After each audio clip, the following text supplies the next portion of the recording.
punya TV kecil, cembung kan. Kakekku tuh sangat suka nonton berita. Satu ketika aku penasaran gimana orang bisa masuk TV. Putar tuh TV terus aku lihat lewat mana dia masuk. Tadi tuh Coba tulis, Yogi. Kriteria.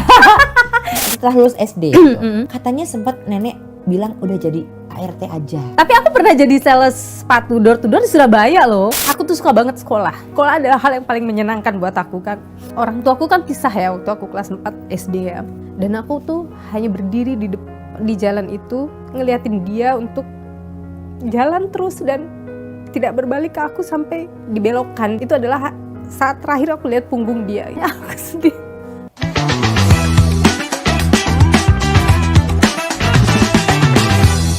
Hai Sobat Kompas TV, ketemu lagi di program yang paling Anda sayangi dan tunggu-tunggu di Kode bersama saya Wulan Juliani. Nah kalau hari ini spesial banget, tamunya jauh sekali ya, karena kantornya tuh jauh banget dari sini ya. Dia merupakan sesosok yang lagi happening banget, punya program yang seru banget, karena jauh banget itu di Kompas TV. Kanilo, apa kabar? Baik, kebetulan saking jauhnya kurang lebih aku dari lantai 1 ke lantai 5. Iya, kan jauh. Lantai 1 ke lantai 5 1 ke 5 itu jauh loh. Betul. Ini pasti udah pada nggak asing gitu ya sahabat Kompas TV ngelihat Kak Niluh ya. Nggak asing atau justru asing siapa sih? Enggak, pasti nggak asing banget karena udah programnya ya Kak ya. Programnya apa Kak? Niluh. Niluh. Iya. Sesuai dengan nama gitu. Sesuai nama. Nggak Kayak ada. Ulan tuh jangan ini namanya Ulan gitu aja coba. Aduh, terlalu banyak kan namanya Wulan ya. mungkin ada Niluh apa gitu nggak ada ya Kak ya? Niluh aja. Niluh aja. Nah itu programnya tentang apa sih Kak Niluh? Programnya program yang serius banget ya. Aduh beda banget sama kode lagi. Langsung turunin tangan gitu ya. Programnya Bedanya. serius, jadi dia lebih ke investigasi, penelusuran, kayak gitu-gitu Oke. sih. Penelusurannya lebih ke yang mana? Apa semua hal ditelusuri? Banyak hal yang kemudian apa ya kalau saya bilang apa yang kemudian menyita perhatian banyak orang, Oke. terus kemudian berpengaruh atau memberi pengaruh pada banyak orang yang kemudian harus kita ungkap. Nah itu dia, jadi programnya ini sih baru banget sih programnya. Lagi viral lah ya istilahnya ya. Ini lagi viral Baru istilahnya banget. gitu. Tapi Kanilo ini yang pengen kita gali di sini mungkin bukan programnya, tapi tentang Kenapa aku padahal pengen perjalanan. ngomongin programnya. Aduh. Lumayan kan endorse. Iya, silakan Supaya langsung jangan waktu lupa dan tempat gitu ketik ya. Niluh Nah. di Ini lebih ke award apa sebenarnya? Kanilo ini ternyata perjalanan hidupnya itu nggak kalah seru dibanding programnya. Masa sih? Iya. Kata siapa? Ini kata skrip. Coba sini aku baca dulu. Jangan dong. Nanti aku salah di sini ya. Biasanya mungkin Kanilo yang nanya-nanya ke narasumbernya Iya nih aku kali ini deg-degan ditanya-tanya Wulan. menjadi narasumber. Jangan deg-degan ke aku yang deg-degan ketemu Kanilo beneran. Kayak aku Biasa harus serius atau wawancarain gimana orang ya? terus. Diwawancara nggak ada kan kayak rasanya ya? Makanya. Iya kan kayak Gimana gue nih? gimana nih harus ngomong apa gitu kan? Kanilo asli Bali. Asli Bali. Tapi besarnya nggak di Bali. 100%. Besarnya nggak di Bali. Aku itu lahir di Bali, terus umur sekitar 3 bulan gitu aku dibawa sama bapak sama ibuku ke Sulawesi. Oh. Dulu tuh Sulawesi Selatan, sekarang dia udah pisah Sulawesi Barat. Jadi dulu tuh Sulawesi Selatan, terus kemudian aku lupa tahun berapa Sulawesi Selatan itu bagi 2, jadinya ada Sulawesi Barat, ada Sulawesi Selatan. Nah dulu itu masih Sulawesi Selatan di Mamuju namanya, jadi transmigrasi. Mamuju, oke. Jadi tahun 80-an itu kan orang transmigrasi ya. Oke. Nah Berarti malah bisanya bahasa Sulawesi dong dibanding bahasa. kebetulan aku ke Mamuju itu dari umur 3 bulan itu sampai umur mungkin sekitar 5-6 tahun. Oke. Karena aku nggak terlalu ingat ya. Terus dibawa ke Makassar. Di Makassar cuma sebentar seingatku. Setelah itu aku dibawa ke Bali lagi. Jadi aku sekolah dasarnya di Bali lagi. Oh, akhirnya ke Bali sekitar umur lagi. 7 tahun. Waktu itu berarti ke Makassar ikut papa mama karena tugas atau karena Transmigrasi orang tua aku. transmigrasi aja. Akhirnya balik lagi ke Balik Bali, lagi ke Bali, gitu. gitu. Tapi kakak memang dekat dengan orang tua. Aku tuh gimana ya kalau bilang dengan orang tua karena aku tidak terlalu sering dengan mereka. Jadi aku sebenarnya nggak terlalu dekat dengan orang tuaku. Oke, berarti Karena dekatnya nggak terlalu dengan sering. siapa nih? Aku lebih cenderung dekat sama kakek dan nenek malah. Kakek dan nenek. Dari Karena papa apa dari mama? Dari bapakku. Oh, dari papa. Jadi masa kecil diisi sama kakek nenek. Betul. Masa-masa yang memoriku ini ya, itu di umur 7 tahun itulah aku sama kakek dan nenek. Sama kakek dan nenek. Di Bali. Ini ternyata di balik ketegaran seorang Kanilu, Ci. Kalau kita ngeliatnya kan, ini kayaknya strong woman banget nih, strong. Wow. Orang ngatain aku tuh jutek tahu. Ah, masa sih? Iya, orang suka bilang, ih jutek banget nih. Padahal Kalau- aku kan manis ya. Betul. Orang ramah kok Kanilu. Tapi takut ngomongnya. Orang ramah kok Kanilu. Ramah kan? Ramah. Ramah. Tapi pressure ngomong ramahnya gitu ya. Itu kakak ini punya cerita tersendiri gitu. Bahwa ternyata dulu Ini itu. kayaknya pada bongkar media sosial gue dari bawah ke atas ini kayaknya. Ya kayaknya sih begitu. Karena ini semua dapat dari media sosial. Pada akhirnya kita akan jadi kepo sama media sosial Kanilu ya. Kanilu ini punya masa kecil yang kita bisa bilang apa ya? Kita to the point aja gitu ya kak. Ternyata sulit gitu masa kecilnya. Betulkah seperti itu kak?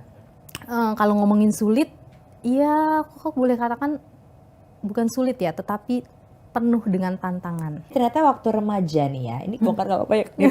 Jangan jutekin. Aku abis ini ya. deg-degan ini apalagi nih Aku juga dibongkar. lebih deg-degan kalau mau marah sama produser aku aja, jangan sama aku. Aku hanya sebagai host di sini.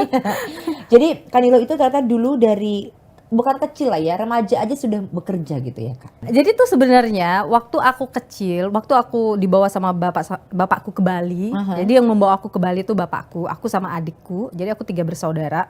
Aku anak pertama, makanya namanya Niluh. Niluh itu kan sebenarnya adalah anak perempuan pertama. Oh Gitu. iya. Terus kemudian ada adikku cewek 1. Kami itu masih berdua waktu itu, belum ada adikku yang 1 cowok dibawa ke Bali. Nah, aku tinggal sama kakek dan nenekku di Bali itu. Oke. Tinggal sama kakek dan nenekku.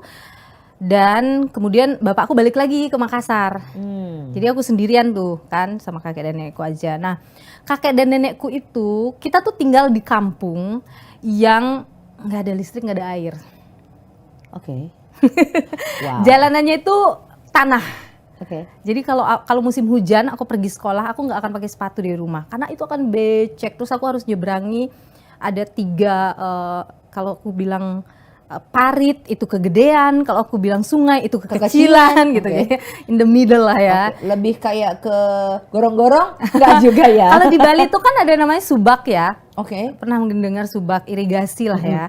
Nah, aku Di kan sawah-sawah melewati gitu jadi kalau aku pergi sekolah itu terlalu besar untuk kulompatin sebagai anak kecil dan terlalu kecil untuk dibuatin jembatan gitu. Jadi aku Jadi tidak akan pakai galau sepatu ke gitu ya, sekolah kalau oke. musim hujan. Pasti aku akan lepas sepatu, aku tenteng sepatunya nanti di sungai dekat sekolah baru aku pakai sepatu sepatu gitu lagi. kan. Karena udah aspal tuh jalannya. Nah, di tempat itu kakekku itu dia kerjanya serabutan, petani sebenarnya, tapi dari hasil pertanian aja tidak cukup buat hidup kan. Iya. Jadi kakekku akan mengerjakan pekerjaan apapun. Dia bikin tali yang dibuat dari bambu. Oke. Itu tali itu apa sih namanya? Bukan Iya, dijahit ya, kayak disulam apa di? Iya, diolah lah sedemikian rupa sampai jadi tali. Nah, aku biasa bantuin dia ngelakuin itu juga. Tali itu biasa dijual sama kakekku ke pasar. Atau dalam hal misalnya musim kemarau datang, kan dekat rumah tuh, di bawah rumah tuh ada sungai. Aha. Nah, sungainya itu kalau musim kemarau nggak ada airnya. Nah, ketika nggak ada airnya dia kan penuh dengan batu tuh. Kakekku Iya. jadi tukang batu di situ. Nah, Terus kemudian musim petik-petik apa, kakekku dan nenekku juga jadi buruh petik. Dan aku akan selalu menemani mereka mengerjakan pekerjaan-pekerjaan itu. Jadi kalau dibilang ya dari kecil, iya sih dari kecil udah diajari untuk bekerja gitu. Jadi tukang batu bantuin kakekku, atau jadi tukang petik, mau petik itu kacang tanah, mau petik lagi musim kacang tanah misalnya, mau petik mangga lagi musim mangga, mau padi kalau musim padi. pokoknya apapun yang itu. petik ya. Yang penting Atau mungkin kupetik bintang. Kayak Silon Ku Seven. petik bintang. Ku petik bintang, jeng gitu ya. Ya akhirnya kepetik Beda juga ya. tuh bintang-bintangnya. Tapi di usia itu kan berarti masih SD lah ya, menuju SMP gitu SD ya. itu, SD. ya kan dulu. Nah, jadi- di saat maksudnya anak-anak lagi pada asik main-main, lagi pada asik itu, apa yang ngebuat Kak Niluh gak keberatan untuk ikut kakek nenek bekerja? I have no choice. Oh, you have no choice. Oke. Nggak ada pilihan. Jadi kakekku tuh kan kita juga punya hewan ternak ya kayak sapi. Aku juga bertanggung jawab untuk mencarikan rumput untuk sapinya. So keunggulannya jadi anak desa itu adalah kita tidak terfikirkan untuk bermain dengan pergi ke mall Aha. atau pergi ke taman bermain. Enggak, aku menjadikan area pekerjaanku sebagai tempat main. Jadi kayak misalnya nih aku nyari rumput gitu kan, nyari rumput untuk sapi. Jadi aku nyari rumput sapi itu kan sama dengan teman-temanku yang juga orang tuanya kayak gitu juga. Iya. Jadi sambil nyari rumput kami sambil main gitu. Kami sambil main entah misalnya kami sambil main apa ya kayak misalnya lempar batu gitu. Iya. Tapi sambil nyari rumput gitu. Atau ketika lagi musim apa misalnya aku ngumpulin batu untuk dijual, ya itu juga sambil main. Jadi kayak tempat bermainku itu adalah ladang Tempat pekerjaan itu juga. gitu. Jadi Tapi dapat duit juga Kak dari situ? dapat duit juga. Maksudnya ke Kak Niluhnya atau ke kakek? Ke kakekku dong. Oh iya. Aku gak pernah pegang uang. Jadi nggak pernah pegang uang ya? Jadi hanya membantu Hanya aja membantu gitu. aja. Kadang dulu waktu kecil aku mikir juga, kok setiap jualan ayam uangnya nggak pernah masuk ke kantongku. Iya ya, tetap aja masuknya ke kakek nenek gitu ya. Tapi setelah gede aku sadar, ya iyalah yang kalau misalnya semua masuk ke aku ya, untuk makan apa? Iya, ya ada buat jajan mulu ya ada Iya, ya kan. makanya gitu. Oke, setelah lulus SD gitu, katanya sempat nenek bilang udah jadi ART aja gitu. Oh iya, jadi tuh aku sedih loh ya. Gak apa-apa Kak, di sini di kode ini bebas Kak. Jadi mau nangis, mau ketawa, mau teriak, kode enggak. ini tempatnya. Jadi tuh apa sih namanya? Aku sedih. Ya Kak, tisu dong guys.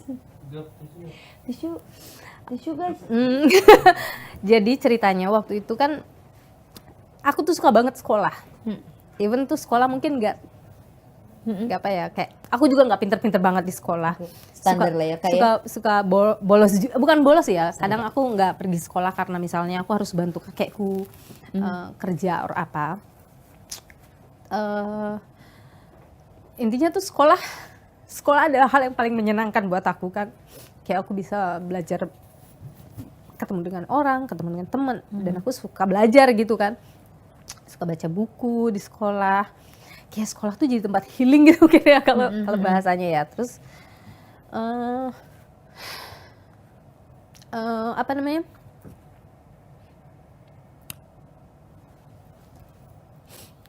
Orang tua aku kan pisah ya waktu aku kelas 4 SD ya. Dan waktu mereka pisah itu kayak jadi titik balik buat aku gitu kan.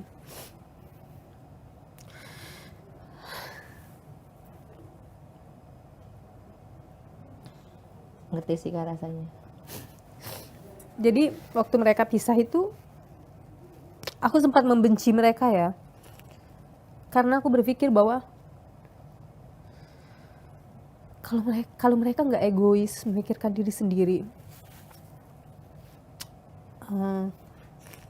mungkin aku masih bisa main sama temanku, atau mungkin aku masih bisa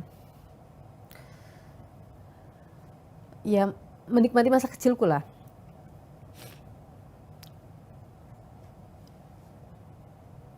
Aku tuh inget banget hari dimana ibuku pergi dari rumah. Waktu itu aku baru pulang dari kebun, ambil kayu bakar dan beberapa sayuran.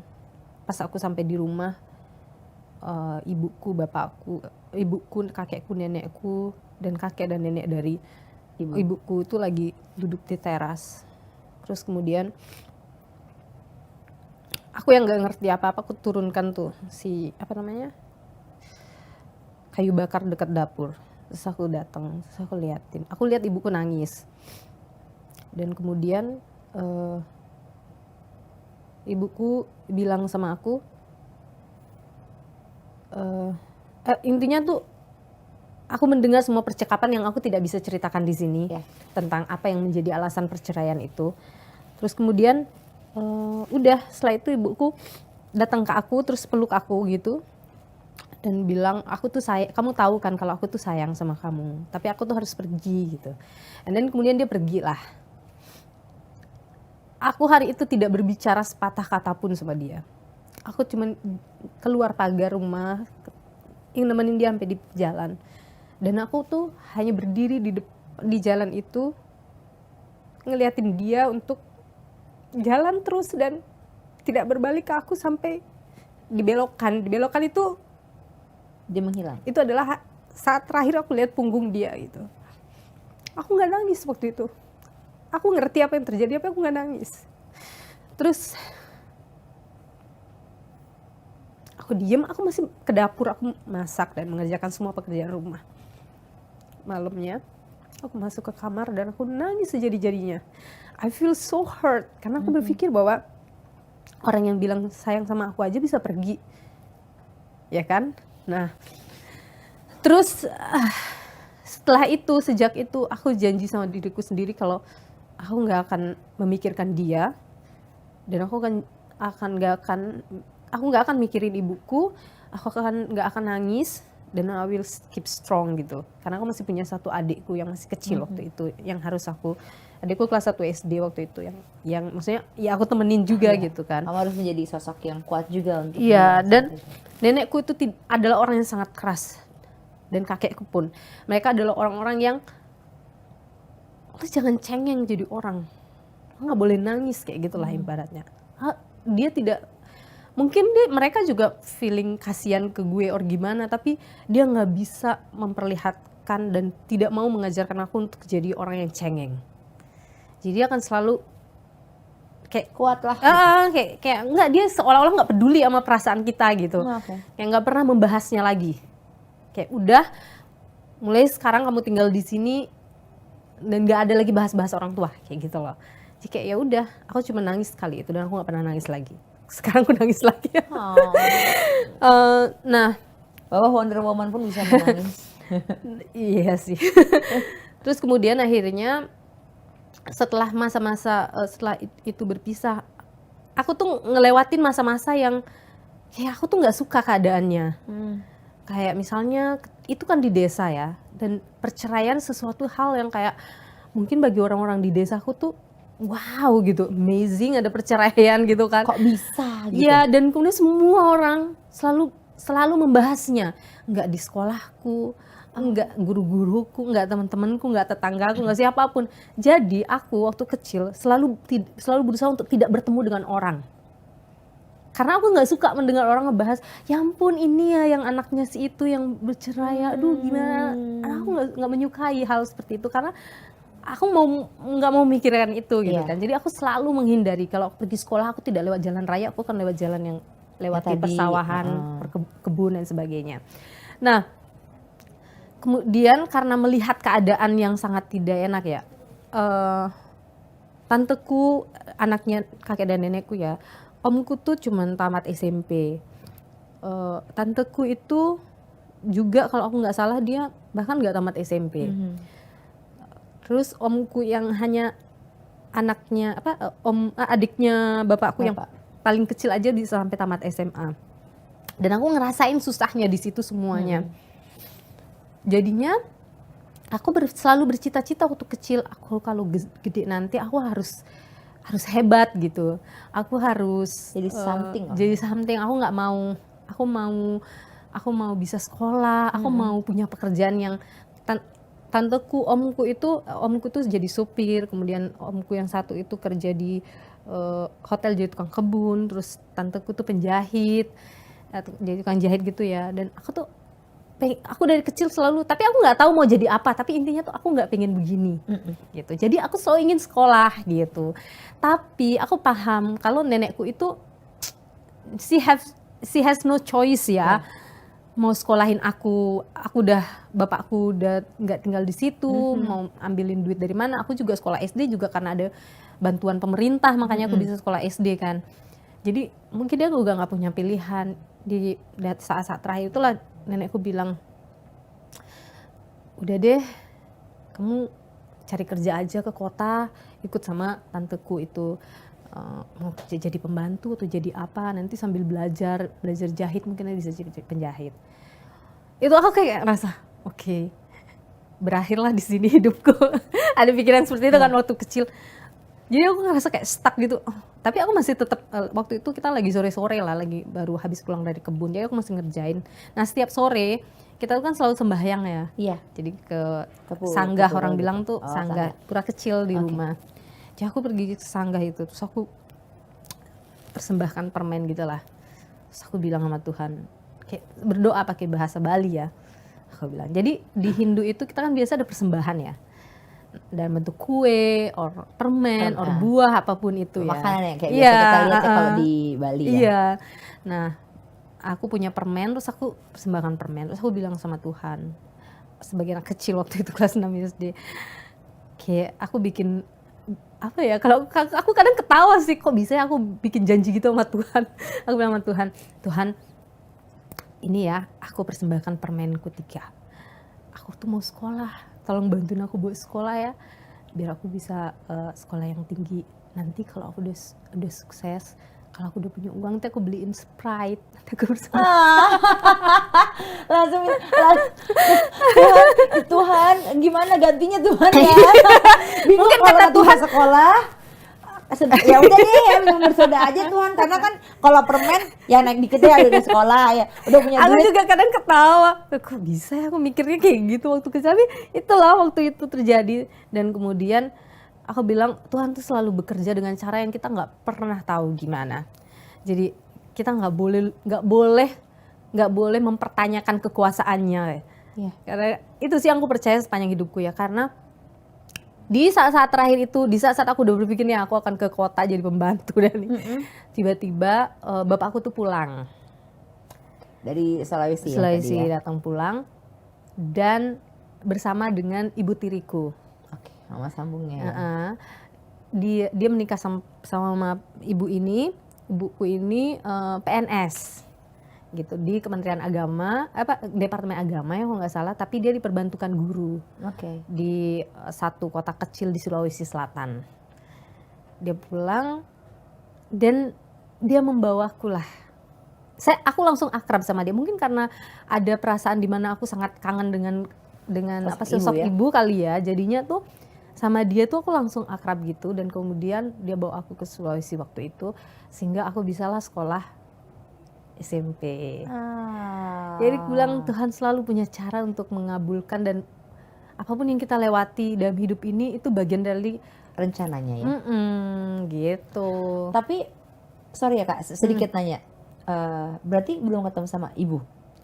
Iya, jadi tuh semenjak abis yang terakhir udah ibu pergi. Jadi tuh kakekku tuh memang sangat ini ya, keras ya, tentang alasan perceraian itu, yang kemudian membuat dia mungkin karena di Bali itu juga dulu ya, sekarang mungkin udah banyak berubah, tapi dulu itu ketika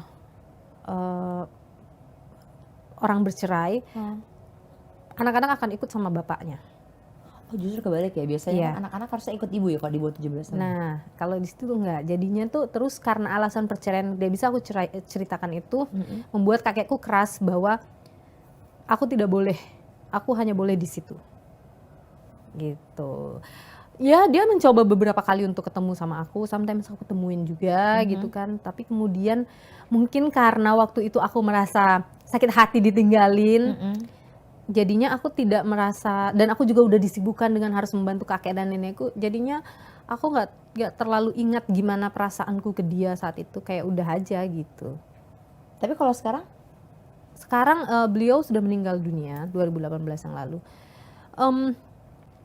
Pasti ada penyesalan ya, maksudnya dalam konteks penyesalan tuh gini, aku tidak bertemu dengan dia di saat-saat terakhirnya, meskipun kami berkomunikasi gitu. Ya kita udah gede mah, aku udah gede ya, jadi udah aku menganggap itu bahwa mungkin itu bagian dari perjalanan hidup aku. Kalau nggak melewati masa itu, mungkin aku juga nggak jadi yang sekarang, dan kalau nggak ada mereka aku juga nggak ada gitu di dunia. Jadi ya udah, aku nggak terlalu yang kayak benci sama dia terus-menerus, enggak. Itu hanya sebagian masa kecil yang merasa aku kecewa. Tapi sudah termaafkan lah ya.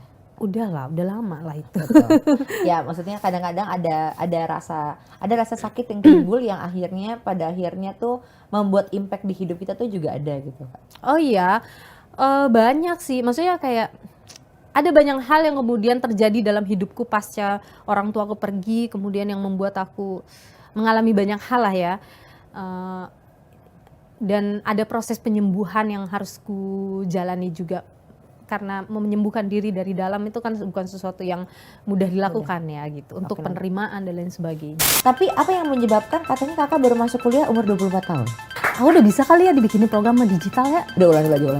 Kan udah TV dulu aja dulu itu digital nanti aduh gawat ini. Akhirnya kamu terjun ke dunia jurnalistik itu. Jujur dia belum masuk targetku untuk di sekarang gitu. Mungkin saat aku sudah seperti Mbak Rosi Nasilalahi ya.